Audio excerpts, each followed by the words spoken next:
Ny mpitandrina solofoneriana Ramboasaona no miarahaba anareo izay manaraka ary koa miaino ny fandarana azo antoka fanavoto amin'i Kristy. Eny miarahaba antsika rehetra na aiza amin'ny anaran'i Jesosy Kristy. Ny fahasoavan'Andriamanitra ny eo amintsika rehetra ary mba ho tanteraka amintsika ny fikasany satria ny fikasan'Andriamanitra raha teo dia ny atonga ny olona tsy ho very ary koa azo famonjena araka ny tenin'Andriamanitra amin'ny Jaona 2:9-10 manao hoe amin'ny anaran'i Jesosy. Fa toy izao no nitiavan'Andriamanitra zao tontolo zao, nomeny ny zanany latoka mba tsy ho very rehetra mino azy fa hanana fiaina mandrakizay. Fa Andriamanitra tsy naniraka ny zanaka ho amin'izao tontolo zao, hanamiriko zao tontolo zao, fa mba hamonjena izao tontolo zao. Ary araka ny baikon'i Jesosy raha teo hoe mandehana atao mpianatra amin'ny fiainana rehetra, ny tanterahana izao fandarana izao mba ahafantaran'ny olona ny sitrapon'Andriamanitra. Satria misy teny any Hosea 4:1 hoe mianaran'i Jesosy, ringana ny oloko noho ny tsy fisiny ny fahalalana. Ary satria nandany fahalalana eo dia mba laviko tsy bosolokosa hoy Andriamanitra. Ary nanadino ny didin'Andriamanitra ianao dia mba adiny kosa ny zanakao. Tena zavatra mampalahelo fa ny ankabeazan'ny olona dia tsy mahalala firiny amin'ny tenin'Andriamanitra. Ankamaro lasa tsy mino ankehitriny. Ka androso amin'ny fanazavana sy ny fampianarantsika ka dia hivavakitsika. Misaotra anao zay Andriamanitra ny famindramponao tanteraka izao fotoana izao. Ary matoky aho fa na aiza misy ny olona manaraka izao fandarana azo antoka fanavoto amin'i Kristy izao dia sokafanao ny masom-panahiny noho ny asany fanahinao masina ary dia hitondra famelom-belona sy toko zany ary finoana mba nana amin'ny fiainana mandrakizay ary mba tsy ho disy fanantenana izy rehefa ho avy eny amin'ny raon'ny lanitra Jesosy. Dia misaotra anao koa fa amenao saina, fahendrena, fahalalana ty mpanotsy mahasoa ity ary apetraka eo mivavako ny teny rehetra izay ilaina amin'izany. Amin'ny anaran'i Jesosy Tompo, saotra Andriamanitra. Amen. Alleluia. Efa nodonitsika teto momba ny amin'ny hoe ny ota manandevo. Ary nandroso koa tsika izany fanazavana ny amin'ny hoe ny ahoana ny amin'ny devoly. Fantatsika fa anjely tsara tarehy izy io, kérubim manaloka firazan'ny baiboly azy zany hoe protecteur moa le hoe manaloka raha amin'ny teny frantsay. Ary izy io dia nroahana, nanota izy dia nazery ety amin'ny tany araka ny tenin'Andriamanitra. Hitantsika atao amin'ny teny farany vakintsika atao amin'ny Ezekela 8:20 dia nazery ety amin'ny tany izy ary lasa fitalanjona nyreo mpanjaka. Zao vola aza averiko ray mandeha ny Ezekela 8:20 ka hatramin'ny 7:20. Efa nodinitsika ny tany amin'ny Isaia 4:20 ka hatramin'ny 4:20 fa nazery izy sy natao hoe astre bruyant izy amin'ny teny frantsay. Ary izy io dia mamirapiratra tokoa, zay nahatonga ny anarany hoe Lucifera satria mamirapiratra tsara tarehy mihitsy saingy nivadika tamin'Andriamanitra. Ka dia ovakitsika ny tenin'Andriamanitra Ezekela 8:20 ka hatramin'ny 7:20 zay efa nodinitsika nefa averiny zany. Zao ary voalaza amin'ny anaran'i Jesosy. Tsy ianao dia kérubim voahosotra izay manaloka fa voatendrika ianao. Tao an-tendrombohitra masin'Andriamanitra ianao, tao amin'ny vato mirehitra noho ny tsangatsangananao. Tsy nantsiny ianao tamin'ny nalehanao, hatramin'ny andro namoronana anao ka mandra-pahita heloka tao aminao. Eto aloha zany sika dia voalaza fa kérubim izy io, voatendrin'Andriamanitra voahosotra, manaloka. Mialatsiny fa amin'ny teny frantsay hoe manaloka dia protecteur, zany hoe mpiaro zany. Ary tsy nanantsiny izy tamin'ny voalohany, tena zava-dehibe tokoa saingy nahitana heloka tao aminy. Ny andininy 20 amin'ny anaran'i Jesosy, noho ny abetsahany varotra nataonao dia nofiainonao loza tao aminao ka nanota ianao. Ary dia nolotokio ka nariko niala tamin'ny tenim-bohitr'Andriamanitra ianao ary nosimbako ianao ry kérubim manaloka hiala tao amin'ny vato mirehitra. Ny andininy 17.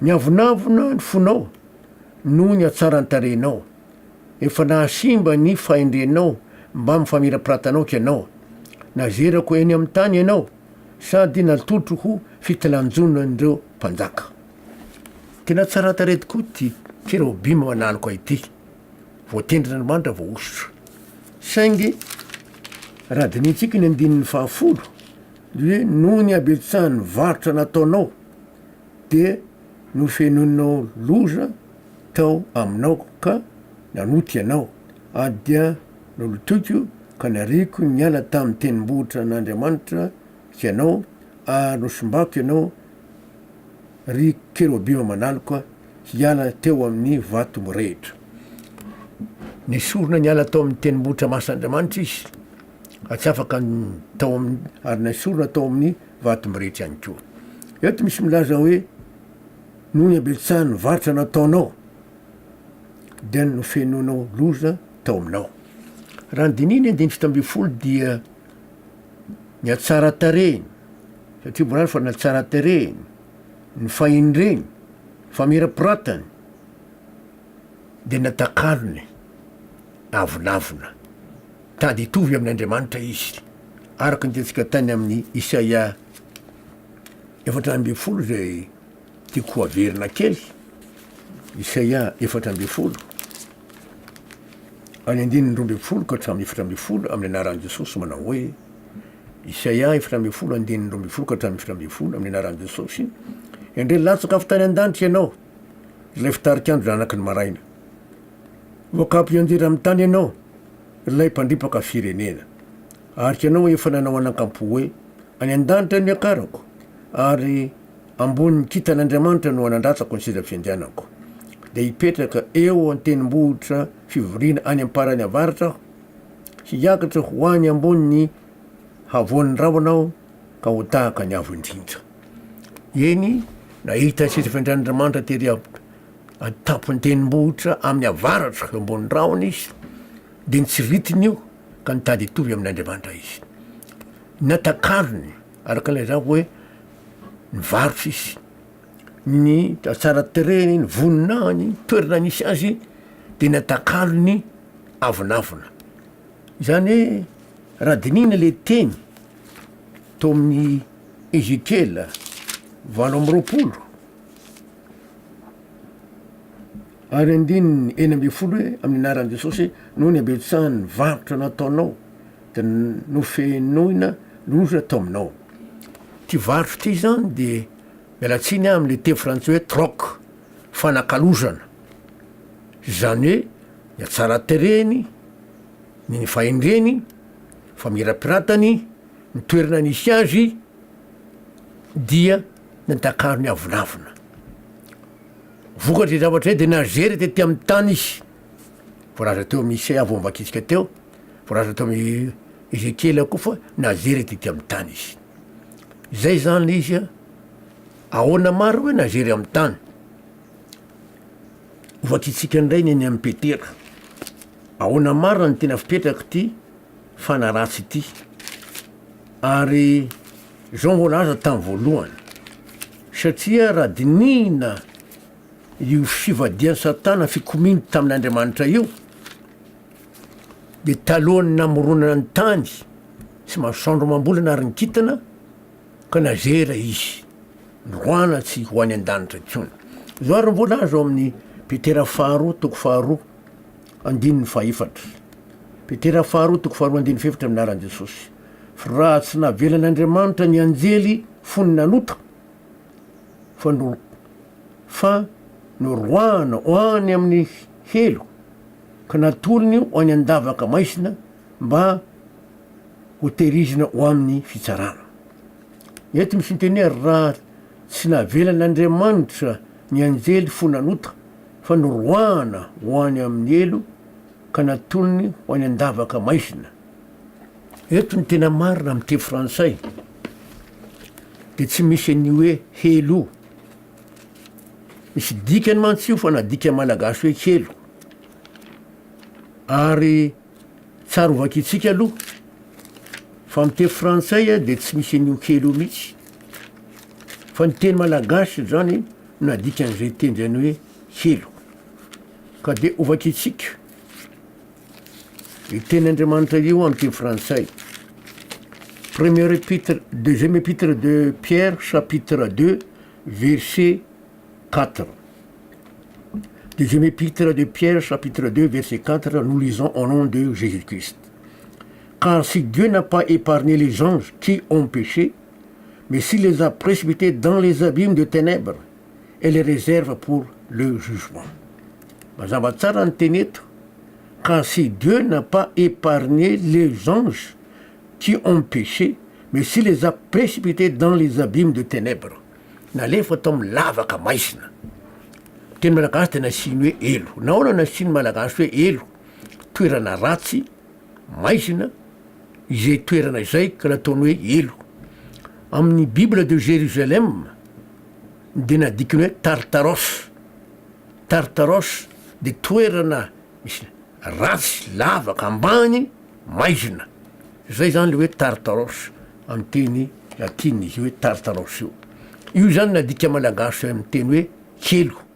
Ka tsy elo akory io fa toerana ratsy, maizina. Tartaros amin'izy amin'ny Bible de Jérusalem. Ary tsara ihany koa afataratsika azy zany hoe Isaia milaza hoe nazereny amin'ny tany. Ezekiel laza koa hoe nazery ty amin'ny tany izy. Apôstôly Petera nefa eto dia milaza hoe nazera ao amin'ny lavaka maisina. Amin'ny teny frantsay moa hoe Dieu les a précipités dans les abîmes de ténèbres. Aizy io abîme de ténèbres io. Aizy io.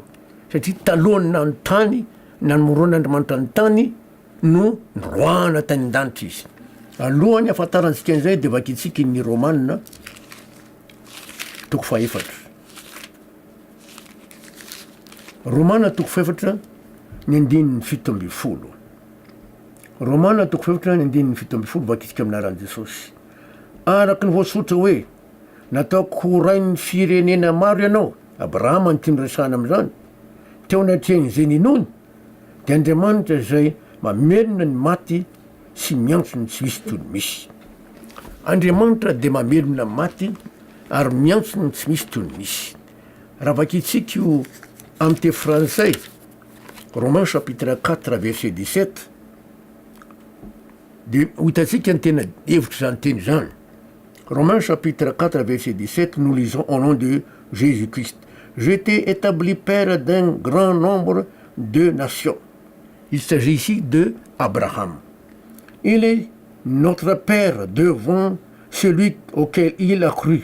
Dieu qui donne la vie aux morts et qui appelle les choses qui ne sont point comme si elles étaient.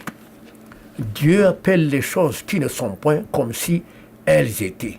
Mbola tsy misy akory eo, tsy mbola nisy ny tany, tsisy masoandro mambola ary ny kintana, dia lavaka be ny teo, abîme de ténèbres. Izay zany voalaza ao amin'ny Genesis. Raha namorona ny tany Andriamanitra, ary tao amin'izay toerana zay le hoe Andriamanitra nandroaka ny Satana tao amin'ny lavaka maisina.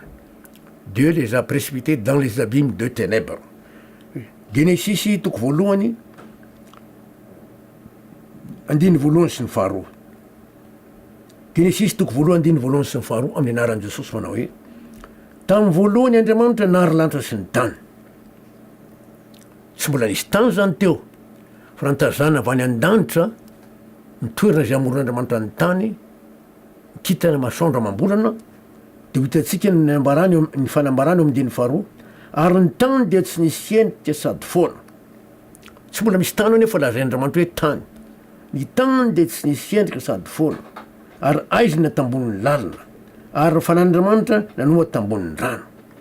Eto tsika dia mahita an'ilay hoe lavaka maisina. Andininy faharoa, ary ny tany dia tsy nisy endrika sady foana. Tsy mbola nisy tany teo, fa Andriamanitra dia miantso ny tsy misy toy ny misy.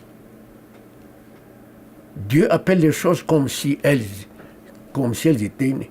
Dieu n'appelle les choses qui ne sont point comme si elles étaient. Tsy misy akory eo izy Andriamanitra hoe misy eo, misy tany eo.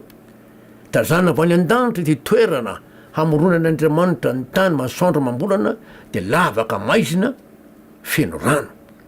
Izay ny tazana azy avy any an-danitra. Raha vakina amin'ny teny frantsay ary io, de zao mbola azo Genèse chapitre 1 verset 1 2. Genèse chapitre 1 verset 1 et 2, nous lisons au nom de Jésus-Christ. Au commencement, Dieu créa les cieux et la terre. La terre était informe et vide. Il y avait des ténèbres à la surface de l'abîme, et l'Esprit de Dieu se mouvait au-dessus des eaux. Yatsika de mahita tsara fa zao lavaka maizina, il y avait des ténèbres à la surface de l'abîme.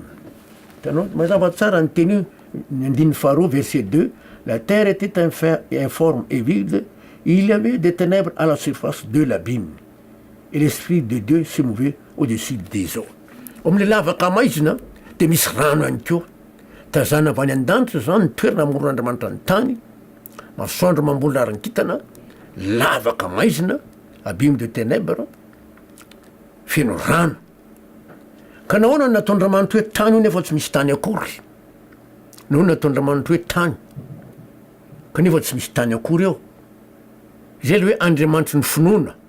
Dieu appelle les choses qui ne sont point comme si elles étaient. Andriamanitra dia miantsony tsy misy toy ny misy. Ka nahoana natao hoe tany io? Raha vakitsika indray ny ten'Andriamanitra amin'ny Petera faharoa,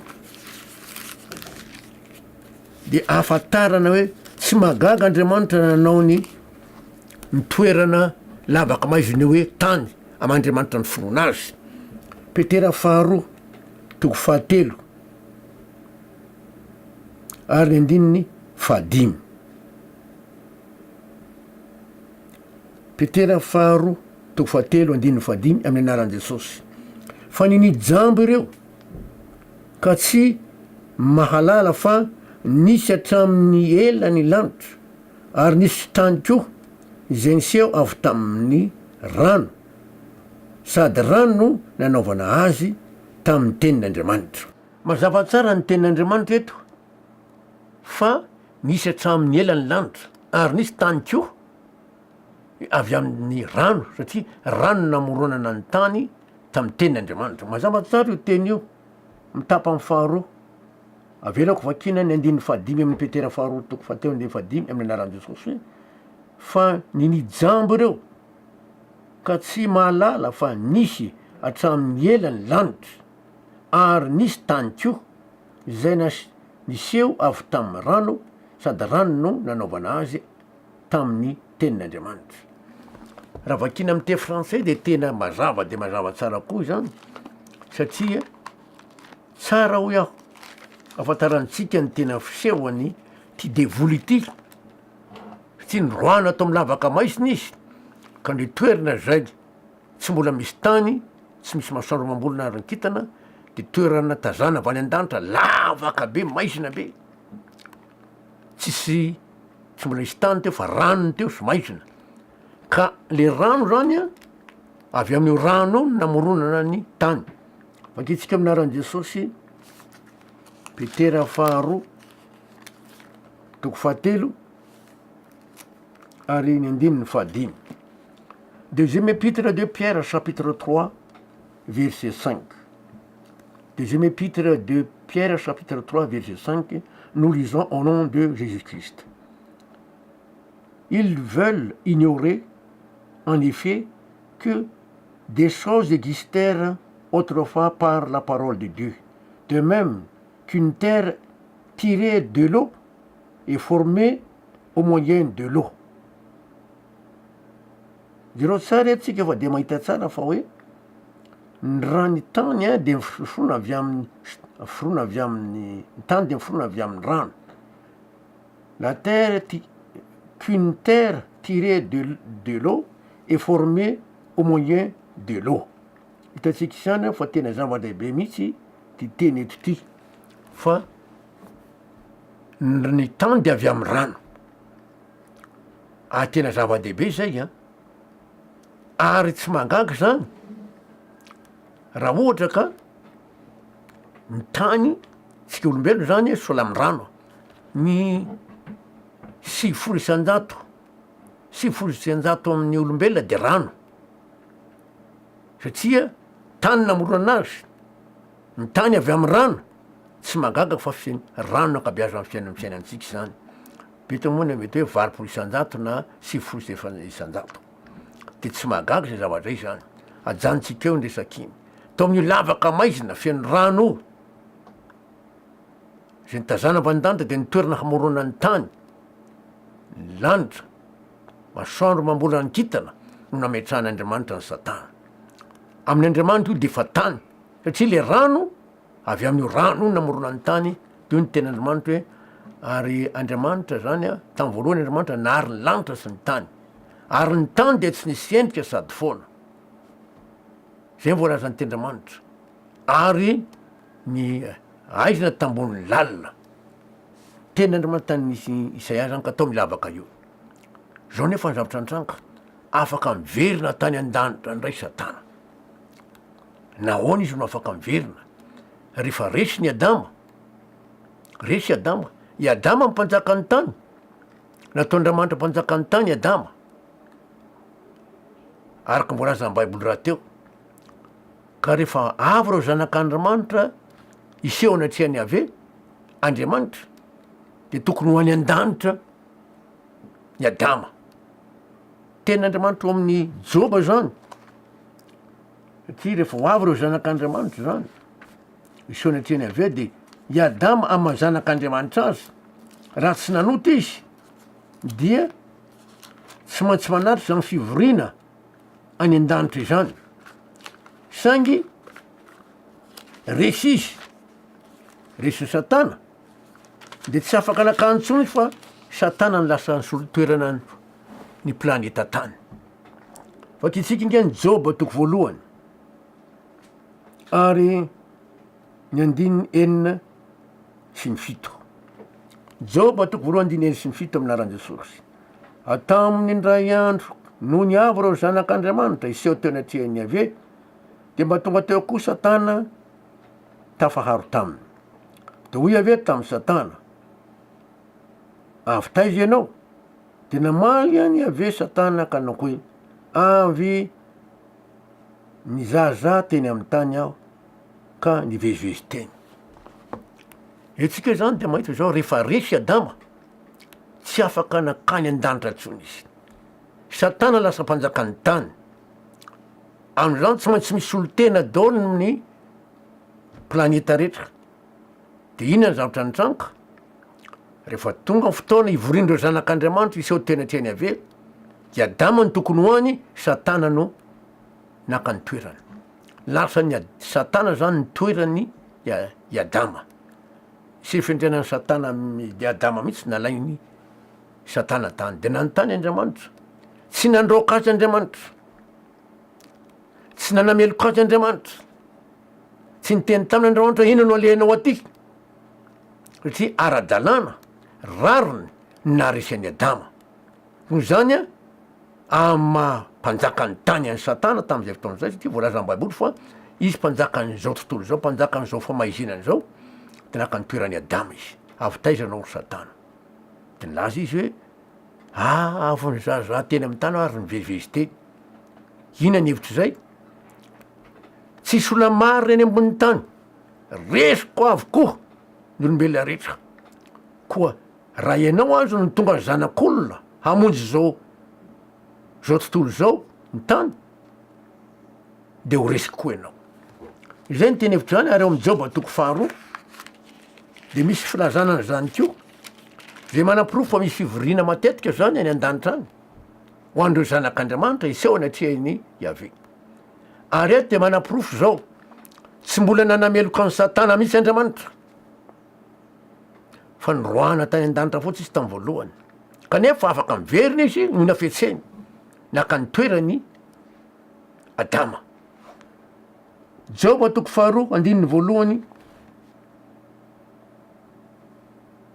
ka hatramin'ny faharoa Joba toko faharoa andininy voalohany sy ny faharoa ny anaran'i Jesosy ary tamindray andro koa de avy reo zanak'Andriamanitra iseho teo anatrehany ave ka de mba tonga teo koa Satana tafaharo taminy iseho teo anatrehany ave de hoy ave tamin'ny Satana avy taiza ianao ry Satana de namaly any ave de namaly any ave azafady ary satana de namaly any ave ka nanao hoe avony za teny amin'ny tany aho ka nivezivezy teny niverina indray ny fantain'Andriamanitra tamin'ny satana satria rehefa nitoavo reo zanak'Andriamanitra ivoron-dray teo izy avitaizanao satana de namaly satana hoe avony za teny amin'ny tany aho ka nivezivezy teny zany hoe tsy misy olona marenina ray aza